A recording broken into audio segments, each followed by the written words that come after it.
kita lanjutkan untuk pembelajaran hari ini. Ya, selamat pagi. Assalamualaikum warahmatullahi wabarakatuh. Para siswa sekalian, hari ini kita bertemu lagi mata pelajaran geografi dengan saya Wangsa Jaya, guru di SMA Negeri 8 Jakarta dan SMA Negeri 37 Jakarta. Semoga kalian dalam keadaan sehat walafiat sehingga kita bisa belajar meningkatkan kompetensi kita. Salam untuk Bapak Ibu kalian yang pada hari ini Bapak belum bisa bertatap muka langsung, toh kita masih bisa belajar dalam suasana pandemi corona. Moga-moga ini pembelajaran yang terbaik yang kita lakukan ya. Materi hari ini kita melanjutkan materi kemarin, yaitu tentang pendekatan geografi dan prinsip geografi. Judul materinya adalah pendekatan dan prinsip geografi dengan kompetensi memahami pendekatan dan prinsip geografi. Diharapkan dalam pelajaran ini siswa mampu untuk menjelaskan pendekatan geografi dan siswa mampu untuk menjelaskan prinsip geografi. Hal ini menjadi penting agar materi bab 1 menjadi komplit ya. Saya ulangi, materi bab 1 menjadi komplit. Kemarin saya telah memaparkan peta konsep seperti ini.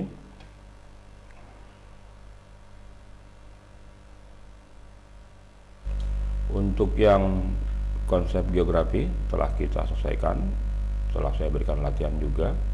Hari ini kita bicara tentang pendekatan dan prinsip geografi. Untuk pendekatan terdiri dari keruangan, ekologi, dan kompleks wilayah.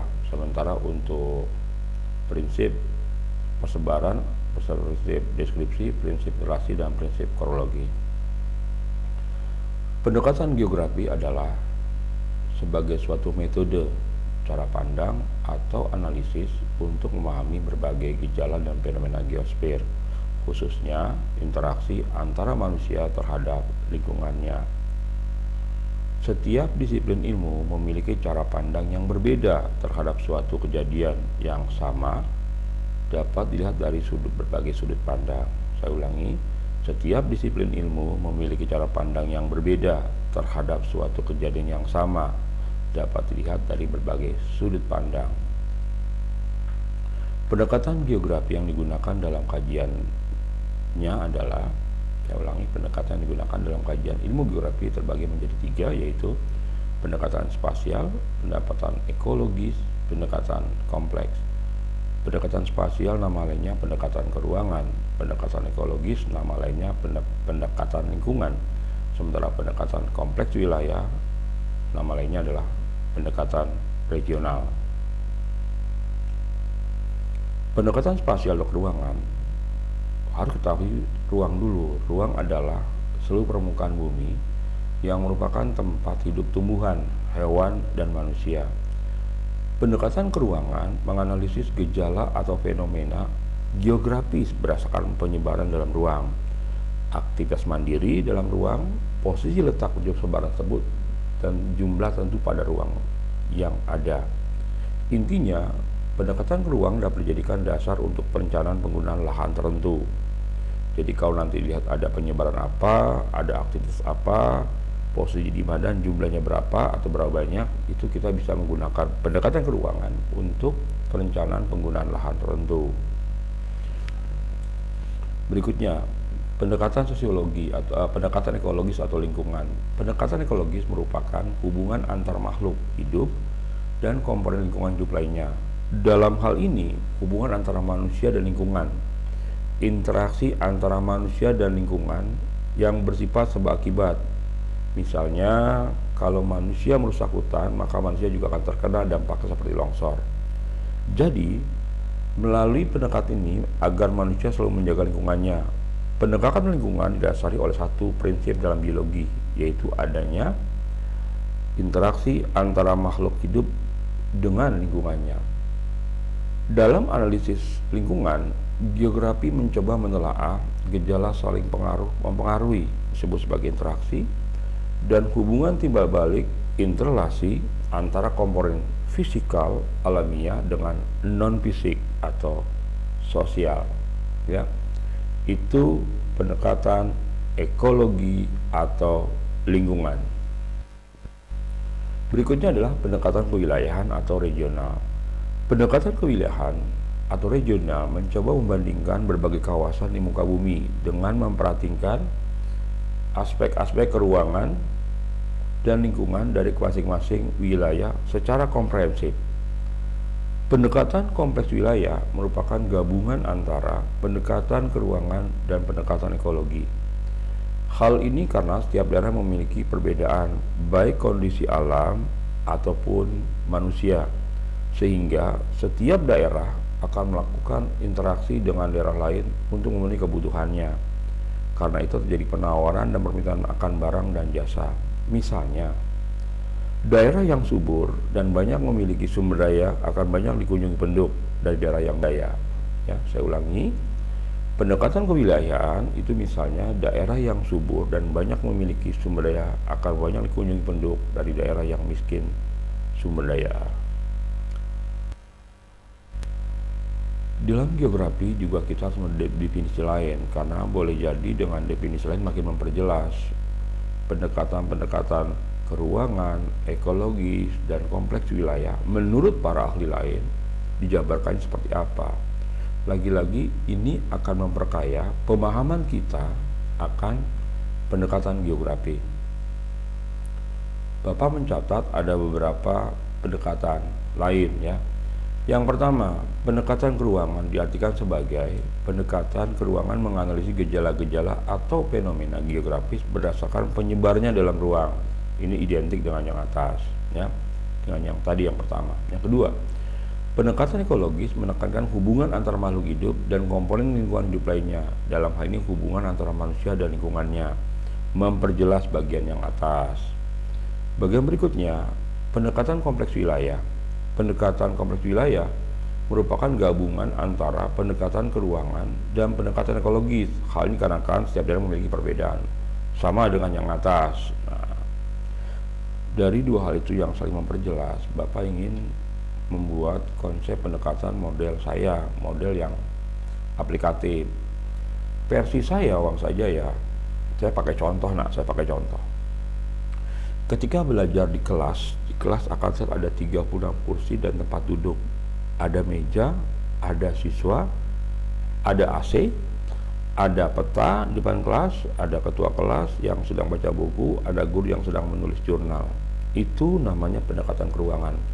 Hanya bicara ruang kelas dengan segala anggotanya, dengan penyebarannya, dengan aktivitas mandiri, Itu namanya pendekatan keruangan. Sekarang coba kita lihat saat guru keluar kelas karena bel istirahat berbunyi. Ketua kelas akan berkata, silakan untuk istirahat.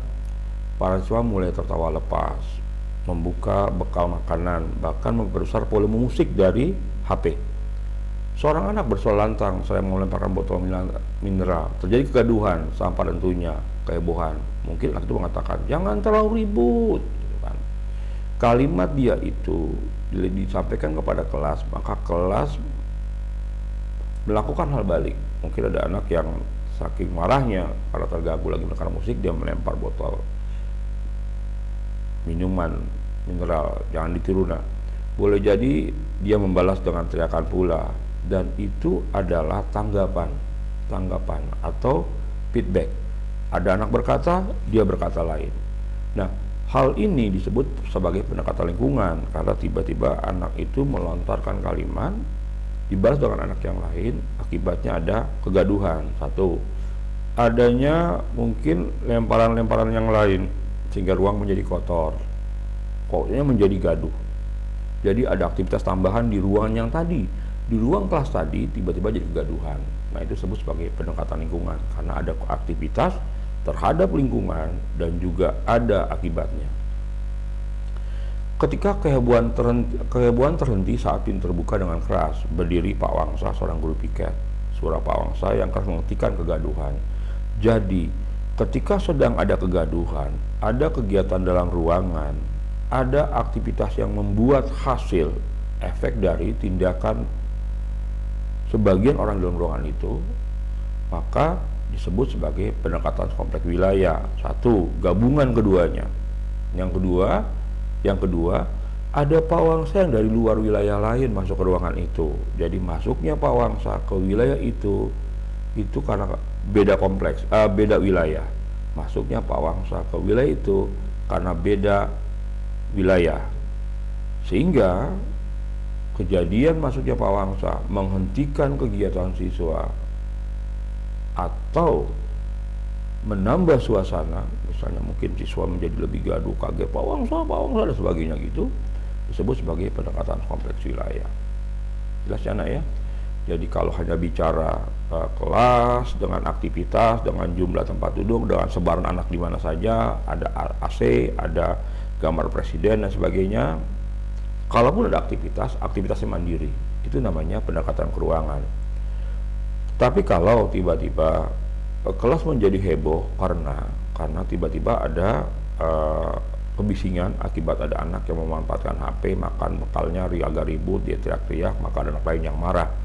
Terjadi aktivitas tambahan yang bukan lagi ke mandiri tapi ke wilayah kelas itu, ke ruang kelas itu. Bahkan boleh jadi ada efek lain, yaitu lemparan benda, kotoran, sampah atau apapun di ruang kelas tadi, maka berubah menjadi pendekatan lingkungan. Kehebohan di kelas itu terhenti kalau ada satu, bisa guru piket masuk, bisa ada guru yang masuk saja, mungkin bukan guru piket, dan guru itu tidak nyaman. Guru itu menghentikan kegiatan di sana atau menambah aktivitas tambahan. Jangan ribut, kamu nggak boleh gitu, silakan istirahat, makannya di luar ruangan, kecilkan musik dan sebagainya.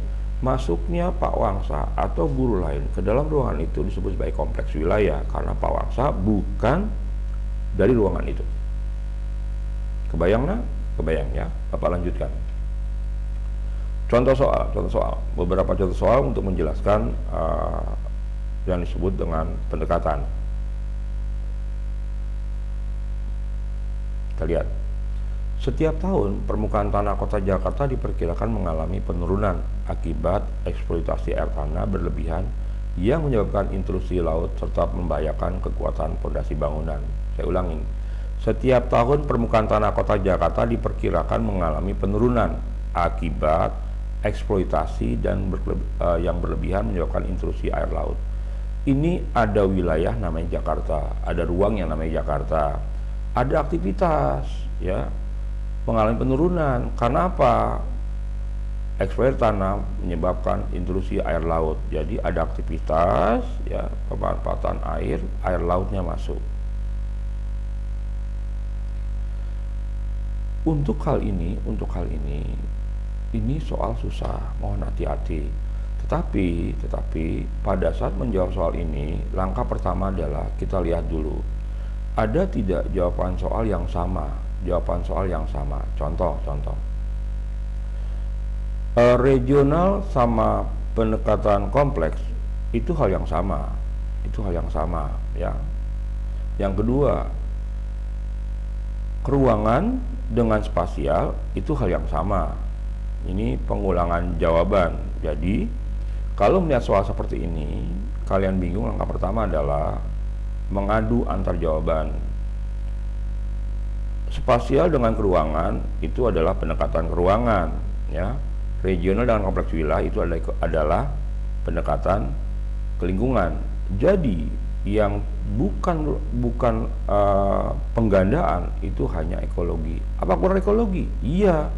Diperkirakan mengalami penurunan akibat eksplorasi air tanah berlebihan menyebabkan intrusi air laut. Tidak disebutkan air lautnya dari wilayah mana. Yang dibicarakan hanya ruang Jakarta. Maka jawabannya adalah pendekatan ekologi. Saya ulangi, jawabannya pendekatan ekologi. Yang kedua, angka pertumbuhan penduduk kota Surabaya tinggi berdampak di wilayah sekitar.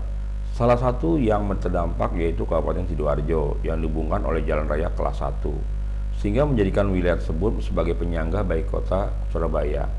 Pendekatan geografi yang sesuai mengkaji fenomena tersebut adalah sama. Kita lihat dulu, kita tidak pernah dalam mempelajari pendekatan itu ada pendekatan topik, ya.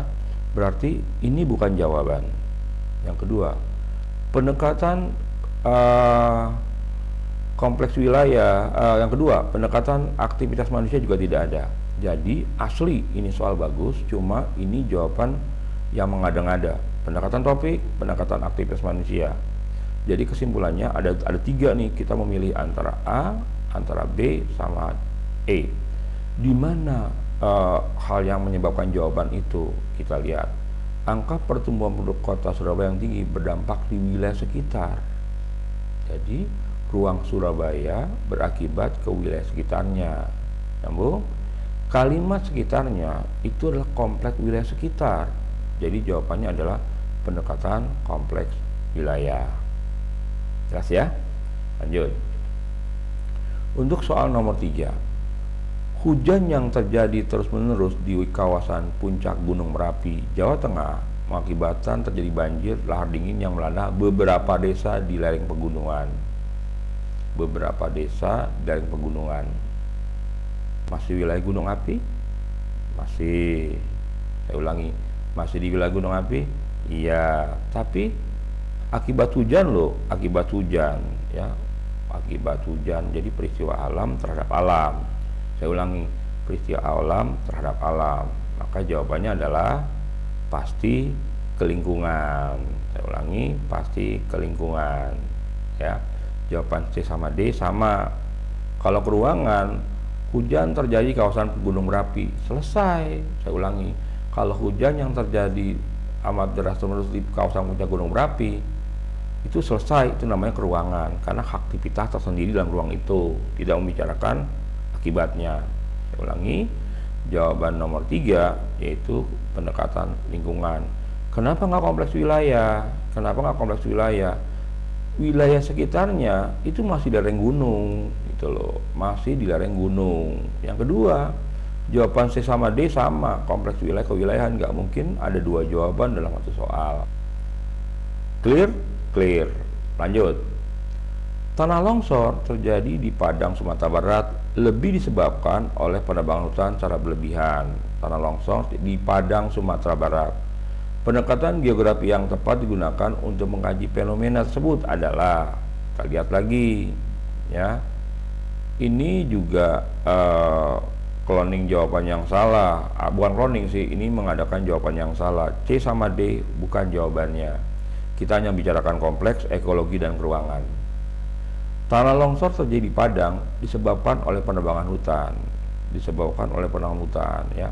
Memang dalam ruangan, di mana ruangannya? Di Padang. Tapi oleh penebangan hutan itu aktivitas manusia terhadap lingkungan. Jadi jawabannya adalah B, yaitu ekologi. Saya ulangi ya, soalnya gampang ini. Terjadi banjir, terjadi longsor di Padang, Sumatera Barat disebabkan oleh penebangan hutan. Bicaranya ruang Sumatera Barat. Ada longsor akibat apa? Penebangan hutan. Penebangan hutan itu tindakan manusia terhadap lingkungan ya. Jawabannya B. Nomor berikutnya, di kota besar seperti Jakarta banyak terdapat pemukiman kumuh, gelandangan, dan pengemis, memanfaatkan daerah dan sungai untuk pemukiman sehingga pada musim hujan terjadi banjir. Saya ulangi, ada aktivitas di ruang, yaitu ruang Jakarta. Ruang Jakarta, apa tuh? Pemukiman kumuh. Nah, karena dia memanfaatkan wilayah sungai, dasnya, maka pada musim hujan terjadi banjir. Untuk mengatasi terjadinya banjir dibangun banjir kanal timur dan banjir kanal barat. Nah, jadi ada dua aktivitas nih. Aktivitas keruangan juga hal untuk mengantisipasinya. Pendekatan yang digunakan untuk mengkaji masalah ini adalah, kita lihat, hati-hati. Kalau kita jawab kompleks wilayah, maka jawaban menjadi benar. Saya ulangi, kompleks wilayah, regional, kewilayahan, itu tiga hal yang benar. Maka jawaban yang paling mungkin yang benar adalah pendekatan lingkungan. Nggak mungkin keruangan. Banjir kanal timur, banjir kanal barat masih di Jakarta, masih di ruang Jakarta ya. Banjirnya nggak disebutkan banjir kiriman, tapi banjir akibat adanya aktivitas di wilayah das ya. Jadi hujan yang datang di Yogyakarta itu hujannya harusnya airnya bergerak ke laut, tertahan oleh banyaknya sampah atau rumah-rumah di sekitar das. Ya, saya ulangi, Kalau jawaban A kita jawab, maka jawabannya jadi salah. Kenapa? Ada pilihan jawaban yang sama, kompleks wilayah, rodinal, dan kewilayahan. Tinggal dua pilihan, keruangan sama kelingkungan. Tetapi ternyata ada aktivitas pengemis gelandangan memanfaatkan aliran sungai sebagai pemukiman, gitu loh. Jelas ya? Jawaban sampiran ini saya bilang sampiran untuk mengatasi. Ini hanyalah tambahan informasi. Tapi tambahan informasi tidak merubah kompleks wilayahnya, hanya bicara Jakarta dengan tambahan alternatif. Gimana? Cukup jelas? Lanjut. Banyaknya pabrik besar di sekitar Sungai Siak, Riau menyebabkan air sungai tersebut tidak jernih. Diduga sungai sudah terkontaminasi berbagai macam limbah industri dibuang ke laut. Ini gampang jawabannya. Apa jawabannya? 1, 2, 3. Ada wilayah Siak, Riau, airnya nggak jernih karena terkontaminasi limbah industri. Itu ekologi, ya, itu ekologi. Betul, bagus. Berikutnya, hujan deras, gempa bumi, tanah longsor, angin puting beliung, dan banjir merupakan peristiwa yang sering melanda beberapa wilayah di negara kita. Pendekatan geografi yang paling tepat untuk mengkajinya adalah, kita lihat, jawaban E nggak ada. Ini pembuatan jawaban yang asal jawab ya. Kalau masih ada guru yang membuat pendekatan korologi, itu asal jawab, itu asal buat soal. Ekologi sama dengan kelingkungan. Berarti tinggal dua nih kita memilih, peruangan atau kompleks wilayah. Kenapa jawaban saya memilih kompleks wilayah? Melanda beberapa wilayah di negara kita. Jadi ada peristiwa hujan menyebabkan tanah longsor di wilayah lain, mungkin ada gempa bumi dan lain-lain sebagainya. Jadi saya lebih suka jawaban ini, saya menjawabnya kompleks wilayah. Tidak bicara peruangan. Kenapa? Melanda beberapa wilayah. Hujan itu di wilayah A, banjirnya di wilayah B. Gitu loh. Jelas ya? Kenapa tidak lingkungan, Pak? Kan beberapa wilayah boleh jadi tanah longsornya melewati wilayah lain. Gempa bumi tidak satu titik. Gempanya di Banten, yang terasa di Jakarta. Gempanya di Lautan Hindia, yang terasa tsunami-nya di Aceh. Itu kompleks yang berbeda. Jelas? Jelas ya? Lanjut. Pendatang baru meningkat mengikuti kerabat seperti Jakarta. Pendatang baru meningkat mengikuti kerabat yang tinggal di kota besar. Masalah itu sangat kompleks karena melibatkan dua wilayah yang berbeda karakteristik, yaitu tempat yang ditinggalkan dan kota sebagai tempat tujuan. Jelas kok ini melibatkan dua wilayah. Jadi jawabannya apa? Pendekatan kewilayahan. Jelas ya? Kelingkungan sama ekologi sama, peruangan sendiri, interaksi asal membuat jawaban ya. Oke, lanjut ya nak ya, moga-moga makin jelas. Pemerintah kabupaten kota merencanakan pembangunan kawasan pemukiman pada lahan kosong. Dalam perencanaan tersebut tentunya memperhitungkan kawasan sekitarnya. Lagi-lagi ini soal kurang bagus. Kenapa? Memperhatikan kawasan sekitarnya. Udah selesai nih. Jawabannya apa? Kompleks wilayah. Bagus. Nah, mohon hati-hati di soal-soal ujian nasional UNBK itu kadang-kadang pembuat soal, mohon maaf nih, yang kurang teliti justru dia memasukkan jawaban di bagian pertanyaannya. Tinggal kalian lebih teliti saja untuk menjawabnya. Berikutnya, pembangunan kawasan pemukiman yang dilengkapi dengan pembangunan fasilitas umum, infrastruktur di daerah perkotaan dikembangkan. Pembangunan juga melibatkan wilayah sekitar. Ini lagi melibatkan wilayah sekitar. Selesai itu jawabannya kompleks wilayah. Sebenarnya dua soal ini ada di tahun yang sama ya, di tahun yang sama, cuma beda kode ya. Mohon maaf ya, ini sudah kelompat. Coba kebalikan dulu. Nah ini dua soal yang sama kisi-kisinya, pembuat soalnya sama, cuma dia ngerubah materinya, tapi tidak merubah item penjawaban soal, memperhitungkan kawasan sekitarnya, melibatkan wilayah sekitar. Ini hal yang sama ya. Lanjut ya nak. Rencana pemindahan ibu kota Provinsi Lampung masih terus dikaji. Walaupun lokasi sudah ditentukan, tetapi masih banyak aspek yang perlu dipertimbangkan, seperti aspek politik, ekonomi, sosial, budaya, serta dampaknya bagi masyarakat secara umum. Nah, rencana pemindahan ibu kota provinsi, kan? Termasuk pendekatan apa? Ini soal bagus ya. Sebelum ada berita pemindahan ibu kota negara, ini sudah ada perencanaan pemindahan provinsi, ya. Termasuk Jakarta juga dulu di tahun 80 90-an itu ada perencana untuk dipindahkan ke Jonggol, ya. Pendekatan geografi yang digunakan untuk mengaji tersebut adalah sejarah, nggak ada pendekatannya, kronologi nggak ada, berarti cuma ekologi, keruangan sama kompleks. Nah, ini tidak bicara lain. Nah, pindah provinsi ibu kota provinsi Lampung masih di sekitar Lampung, nggak mungkin ke wilayah lain. Saya ulangi, pemindahan provinsi Lampung itu pasti di wilayah Lampung sendiri, dia tidak ke wilayah lain. Maka disebut pendekatan keruangan. Tidak ada aktivitas lain, hanya memindahkan wilayah. Ini kan hanya bahan pertimbangan, tidak dibuat efek dari hal tersebut. Tidak melibatkan wilayah sekitar Lampung, ya. Jadi hanya bicara Provinsi Lampung. Jadi jawabannya pendekatan keruangan. Berikutnya adalah hujan deras yang mengguyur kota Medan beberapa waktu lalu mengakibatkan banjir di beberapa lokasi kota tersebut. Nah, ini agak hati-hati. Jadi kota Medan hujan, yang banjir di kota itu di beberapa lokasi wilayah tersebut. Termasuk pendekatan apa? Hujan deras loh, hujan deras, banjir. Ini kan aktivitas alam ya, yang menyebabkan banjir. Banjir itu pasti hubungannya dengan manusia. Jawabannya pasti apa? Pasti ekologi, ya. Saya lebih suka ekologi. Pak, kenapa tidak keruangan? Kan hanya di kota Bandung. Iya, tapi mengeluarkan banjir di beberapa lokasi kota tersebut.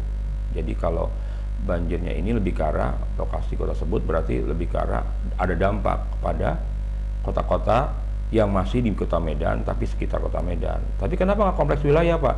Kan masih di kota Medan, hujan kota Medan, banjir kota Medan di beberapa lokasi kota tersebut jadi ada efek yang untuk kota tersebut, ya. Ini mohon maaf Bapak, jawabannya itu. Kalau nanti ada jawaban yang mungkin lebih baik dari saya, nggak apa-apa, kita bisa diskusikan, ya.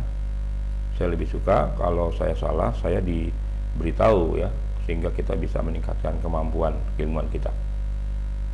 Oke. Masalah kemacetan lalu lintas di ibu kota Jakarta penanganannya tidak hanya kondisi penduduk dan sarana transportasi yang ada di Jakarta, tapi perlu juga secara komprehensif melibatkan kondisi yang ada di wilayah Bekasi, Depok, dan Tangerang. Ini selesai nih jawabannya. Apa jawabannya, Nak? Pendekatan kewilayahan, ya, atau kompleks wilayah, ya, karena melibatkan wilayah sekitarnya. Udah selesai itu, ya. Kadang-kadang harus makin cerdas, tidak melihat pertanyaannya, pasti jawabannya udah ketahuan. Pada musim kemarau selalu terjadi bencana asap di wilayah Sumatera dan Kalimantan. Asap di wilayah Sumatera Kalimantan karena masyarakat membuka area pertanian dengan cara membakar hutan. Saya ulangi, sebenarnya ada dua kejadian.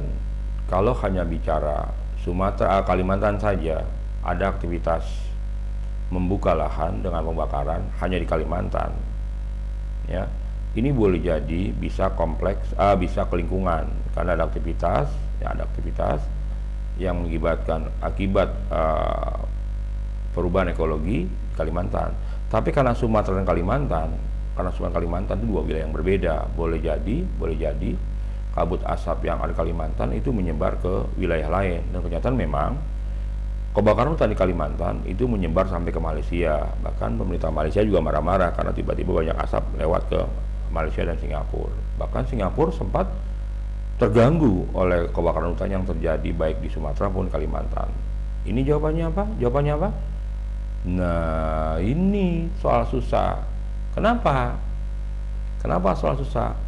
Soal ini mengarahkan jawaban kita bukan kepada kewilayahan atau kompleks wilayah. Kenapa? Ini dua jawaban yang sama, ya, Ternyata kita diharapkan untuk menjawab hanya berdasarkan lokasi dengan kejadian tersendiri. Contoh, kabut asap Sumatera itu kejadiannya untuk dari Sumatera, Kalimantan dari Kalimantan. Kenapa?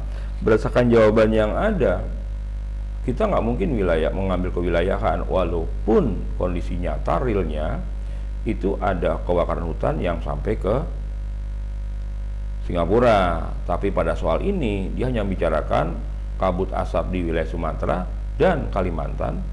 Karena masyarakat membakar wilayah dengan cara membakar hutan. Jadi masyarakat yang ada di Sumatera membakar wilayah Sumatera, Kalimantan. Nah, bicara pulaunya di sini, bukan bicara provinsinya. Jadi pada soal ini jawabannya adalah pendekatan ke lingkungan. Hati-hati ya untuk soal seperti ini.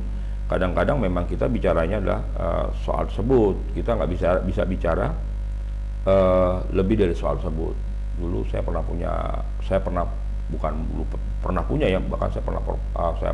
profesor almarhum Imade Sandi. Dia selalu mengatakan jangan menambahkan setan-setan dalam sebuah soal. Jadi kalau di soal itu nggak ada setan, jangan ditambahkan. Artinya jangan cari-cari yang lain. Demikian nak, itu masalah pendekatan. Ya, moga-moga contoh soal makin memperjelas pendekatan yang terbagi 3 tadi, yaitu pendekatan keuangan, pendekatan lingkungan, dan kompleks wilayah, ya, sehingga kalian menjadi lebih paham, ya. Selanjutnya, Bapak akan bicara prinsip geografi. Apa itu prinsip geografi? Prinsip geografi ini terdiri dari 4, ya. Prinsip geografi terdiri dari 4. Yang pertama adalah persebaran, yang kedua interlasi, yang ketiga deskripsi, yang keempat kronologi. Jadi ini enggak urut, ini asal kita membagi saja bagiannya seperti ini, ya. Kita harus mempelajari 4-4-nya. Yang pertama persebaran. Fenomena yang tersebar di muka bumi, intinya adalah masalah persebaran di muka bumi, baik fisik, sosial atau apapun. Yang kedua, interlasi, hubungan antara fenomena yang satu dengan yang lainnya. Jelas ya? Hubungan antara fenomena yang satu dengan yang lainnya. Ketiga, menyajikan fenomena geografi dalam bentuk peta. Nah, ini masih belum jelas nih, nanti saya tambahkan deskripsi itu. Deskripsi itu bukan hanya peta, walaupun geografi identik dengan peta. Kronologi, prinsip yang memadukan persebaran, interlasi, dan deskripsi. Nah, ini penjelasan, moga-moga menjadi jelas nih. Ini mohon maaf tidak berurut ya. Prinsip interlasi adalah artinya bahwa antara komponen atau aspek-aspek lingkungan geografi senantiasa ada hubungan timbal balik atau saling keterkaitan satu sama lain. Prinsip interlasi didasarkan pada hubungan antara satu gejala dengan gejala lain atau objek fisik yang satu dengan objek fisik yang lain, ya. Misalnya daerah longsor yang akan berkaitan dengan morfologi wilayah.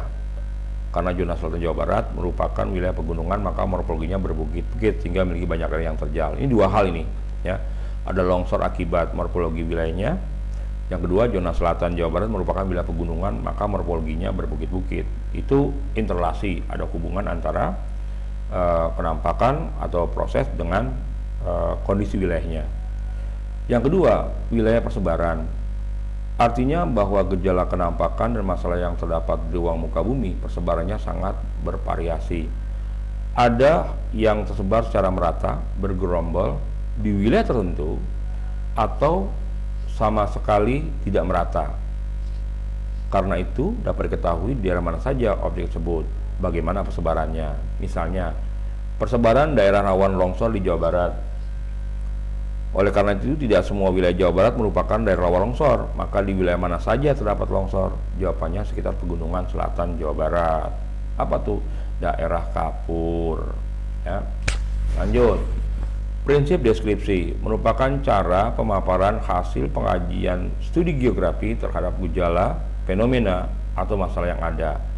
Penjelasan atau deskripsinya merupakan bentukan sesuai berupa uraian, peta, chart, tabel, grafik, citra, atau media lain. Saya ulangi, merupakan contoh pemaparan hasil pengajian studi geografi terhadap gejala, fenomena, atau masalah yang ada. Penjelasan atau deskripsi hasil pengajian tersebut dapat berupa uraian, peta, chart, tabel, grafik, citra, atau media lainnya. Misalnya, melalui peta dapat longsor Jawa Barat. Nah, hati-hati nih, ya, melalui peta dapat dilihat persebaran daerah rawan longsor Jawa Barat. Ya, nanti kalimatnya saya ubah nih, kamu harus jawab itu. Prinsip kronologi merupakan gabungan antara perpaduan dari ketiga prinsip di atas. Dalam prinsip ini, gejala dan permasalahan geografi dianalisis persebarannya, interaksinya, dan interlasinya dari berbagai aspek yang mempengaruhinya. Misalnya, dapat diketahui bahwa sering terjadinya longsor di zona selatan Jawa Barat karena morfologinya yang berbukit. Selain itu, mungkin juga dipengaruhi oleh arus manusia yang membuka hutan untuk lahan pertanian atau memotong lereng untuk jalan, ya, memotong lereng untuk jalan, ya. Nah, ini contoh soalnya. Badan Nasional Penanggulangan Bencana (BNPB) merilis hasil penyidikan kawasan longsor pada tahun 2014 di Banjarnegara, Jawa Barat. Jawa Tengah, Banjarnegara kok Jawa Barat, Jawa Tengah. Faktor dominannya penyebab longsor adalah banyaknya tanaman semusim palawija dan tanaman tahunan yang ditanam tidak rapat. Jadi, ada banjir di Banjarnegara, Jawa Tengah akibat hari ini. Jelas dong jawabannya, yaitu prinsip interrelasi. Saya ulangi, karena prinsip itu ada 4, kadang-kadang jawaban yang kelima itu jawaban yang mengada-ngada, ya. Kalau kita lihat, distribusi ada, interrelasi ada, deskripsi ada, korologi ada, yang prinsip lokasi tidak ada. Yang ada adalah konsep lokasi. Ini jawaban salah. Tinggal memilih 4 jawaban ini, ya. Jawabannya adalah interrelasi. Ada hubungan antara longsor dengan penyebab longsor. Nomor 2, bencana alam longsor tahun 2015 di Pengalengan, Bandung menimpa pipa gas bumi di wilayah tersebut yang menyebabkan pipa gas bergeser, patah dan terputus karena gerakan tanah. Ini jawabannya apa, ya? Bencana alam longsor tahun 2015 di Pengalengan, Kabupaten Bandung yang menimpa pipa gas bumi di wilayah tersebut yang menyebabkan pipa gas bergeser. Ini deskripsi. Deskripsi itu kan bisa berupa cerita, data, ya, tapi tidak bicara penyebab bencana alam longsornya. Justru ini kan mengakibatkan. Jadi jawaban saya untuk bagian ini adalah deskripsi, ya. Ada ceritanya di sini, ada tahunnya, gitu kan. Saya ulangi, saya memilih jawaban untuk soal ini adalah menjelaskan. Jadi akibat longsor itu apa? Di mana longsornya? Itu menjelaskan wilayahnya. Berikutnya, jenis tanah di Sumatera bagian timur adalah jenis tanah organosol karena wilayah tersebut didominasi oleh rawa. Jenis tanah Sumatera bagian timur didominasi organosol karena itu menyebabkan hubungan, ya. Karena itu menyebabkan hubungan, karena artinya berhubungan dengan, gitu kan. Maka jawabannya adalah kok prinsip interrelasi. Jelas, ya, prinsip interrelasi. Lanjut, daerah yang terletak di wilayah pantai barat Sumatera dan selatan Pulau Jawa rawan gempa. Hal ini sebabkan daerah tersebut terletak di batas lempeng Eurasia dengan lempeng Indo-Australia. Pertanyaan saya, ini interrelasi atau distribusi?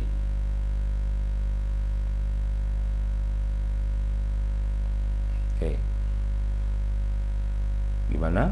Kira-kira ini interrelasi atau distribusi? Kenapa disebut sebagai interrelasi? Karena terjadinya gempa akibat ini, nyambung, ya. Tetapi ini dua wilayah ini juga penyebaran, daerah yang terletak di wilayah pantai barat Sumatera Selatan dan Pulau Jawa, barat Sumatera dan Jawa. Ini kan dua wilayah berbeda penyebaran. Jadi ada dua hal nih. Ada distribusinya berbeda, yang kedua ada interrelasi. Kalau mencakup dua hal, maka kita pilihnya harusnya prinsip korologi. Jelas, ya? Kalau lihat yang atas, itu distribusi. Disebabkan itu interrelasi. Karena ada dua-duanya, kita pilih yang korologi. Gimana? Cukup jelas? Oke. Berikutnya, kepadatan penduduk Papua dan Kalimantan sangat rendah dibandingkan kepadatan penduduk Jawa. Kepadatan penduduk rendah dibandingkan Pulau Jawa. Ini selesai. Nah, ini apa? Ini apa namanya? Distribusi. Apa tuh? Penyebaran penduduk yang tidak merata. Lanjut. Hutan di wilayah pegunungan beralih fungsi yang mengakibatkan terjadi banjir. Di wilayah pegunungan beralih fungsi menyebabkan terjadi banjir di beberapa titik. Ini selesai, namanya interrelasi. Oke. Lanjut. Betonisasi dan pengaspalan jalan di kota besar menyebabkan luas lahan untuk resapan air berkurang. Hal itu menyebabkan debit air sungai dan air tanah berkurang pada musim kemarau. Oke. Prinsip geografi yang berkaitan dengan tersebut. Betonisasi aktivitas, benar? ini tidak menjelaskan banyak hal, ya, tidak menjelaskan banyak hal, hanya berorientasi penghafalan menyebabkan debit air sungai atau tanah berkurang. Jadi ini lebih ke arah interrelasi. Saya ulangi, ini prinsipnya prinsip interrelasi. Ya. Berikutnya, pemanasan global terjadi akibat pengelolaan lingkungan kurang baik seperti penebang hutan tak terkendali, penggunaan bahan bakar fosil yang industri yang menyebabkan peningkatan populasi. Ini kan pemanasan global akibat adalah interrelasi. Jelas? Gampang? Gampang ya. Tanah padi dapat tumbuh subur di daerah tanah yang memiliki cukup curah hujan. Ini kan menjelaskan tanah suburnya. Saya ulang, ini menjelaskan tanah suburnya. Maka prinsip geografi yang berkaitan dengan tersebut adalah prinsip interrelasi. Bagus. Wah, hebat kamu nak. Tahun 2013 sering terjadi erupsi gunung berapi di Indonesia, antara lain terjadi di Sulawesi, Sumatera, dan Jawa. Ini kan 3 pulau yang berbeda. Erupsi tapi berbeda wilayah. Disebut sebagai prinsip apa sayang? Persebaran, ya. Jawabannya adalah D. Berikutnya, di Kalimantan banyak terdapat jenis tanah gambut, sedangkan di wilayah Jawa mayoritas tanah vulkanik. Ini 2 wilayah, tanahnya berbeda. Ya, prinsip distribusi. Jelas ya. Bencana angin puting beliung menelan banyak korban, 100 orang kehilangan rumah, 5 orang meninggal, dan lain sebagainya. Ini data, to describe, menjelaskan. Jadi jawabannya prinsip deskripsi. Gampang soal geografi itu, asal tahu di mana letak informasi yang benarnya. Kegiatan penduduk desa sangat dipengaruhi oleh lingkungan alamnya, seperti kondisi iklim, tanah, dan air. Curah hujan yang cukup, tanah yang subur, serta air yang bagus akan membuat masyarakat desa tersebut memilih bercocok tanam sebagai mata pencarian. Nah, ini soalnya bagus. Penduduk desa sangat dipengaruhi oleh lingkungan alamnya. Ini interrelasi, membuat bercocok tanam sebagai mata pencarian. Kira-kira jawabannya apa? Jawabannya interrelasi atau apa? Bisa nggak deskripsi? Enggak, kan dipengaruhi oleh. Ini kan interrelasi, dipengaruhi oleh. Jelas ya? Dipengaruhi oleh. Yang kedua, tanah subur menyebabkan utama adalah pertanian. Itu interrelasi, ya. Jangan terlalu bingung, Berikutnya, fenomena alam yang berupa gempa tektonik yang terjadi di kawasan Indonesia ada kaitan dengan pergerakan lempeng tektonik antara lempeng Pasifik, Eurasia, dan lempeng Indo-Australia. Jadi ada Indonesia akibat dari ini. Nah, pertanyaannya adalah, ini interrelasi atau distribusi? Jadi fenomena alam yang berupa gempa tektonik yang terjadi di kawasan Indonesia ada kaitannya dengan pergerakan lempeng tektonik. Jadi Indonesia akibat dari, dia tidak bicarakan di Indonesia di kawasan mana, hanya bicara Indonesia. Maka jawabannya adalah prinsip interrelasi. Terima kasih, semoga bermanfaat. Pada sekalian, pembelajaran kita cukup hari ini. Bapak mohon maaf kalau ada hal-hal yang kurang jelas. Nanti Bapak videokan pembelajaran ini, Bapak akan letakkan di kanal YouTube Bapak di Wangsa Jaya. Moga-moga bisa kalian ulang-ulang lagi. Ingat, tetap berlatih, karena minggu depan kita akan latihan soal, dan setelah itu kita akan penilaian harian 1 yang terdiri dari 4 hal ya, 4 hal: hakikat geografi, konsep, pendekatan, dan prinsip geografi. Saya ulangi, ada hakikat geografi, ada konsep, ada pendekatan, dan ada prinsip geografi, ya. Moga-moga kalian sehat walafiat. Begitu juga mohon doakan Bapak juga agar sehat walafiat sehingga bisa berbagi kepada kalian. Demikian, terima kasih, selamat pagi. Assalamualaikum warahmatullahi wabarakatuh.